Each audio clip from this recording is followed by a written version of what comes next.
Hawu yathanda yazaphela ingoma umuntu engenele ngenkani esiteji. Hawu ngithi vuka mama Shanda usiphendule kubo bonke abachaphaza igcoma leshawa abukela isithunzi salopha.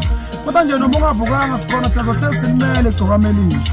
Ngizwile kanje bese kuthungela iminyango uhambe ekhaya uzoba ncengo ala uphokama ukuthi akamlekele ekuchazeni kwakhe ngoba akasazi oyithinda bamntana usehlule ukusho ukuthi uyena umnikazi wenani millimeter.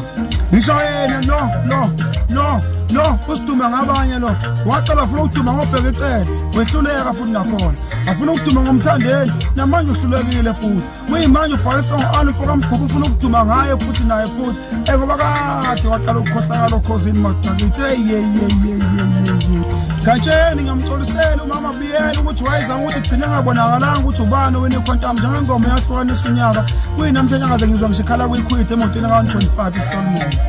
Cha ake ngikhulume nanje ngimbuza umbuzo khona phela mama ngoba ngithi ukanile nomkhonyana kuyo yonke lento oyenzayo umkhonyana ukubukani nje kuwena yini ayifunda kuwena noma abantu abangemumva inkolo yakho kahle yini ekufundisa yona mawenza kanje umude kahle awuchaze lesilo kahle ukuthi kahle yini yini ngizowaphela lento yakho aweqala ngasola kusho ukuthi abathuka bonke ababusi abalande bekhipha imali zabo bathenga amathikiti.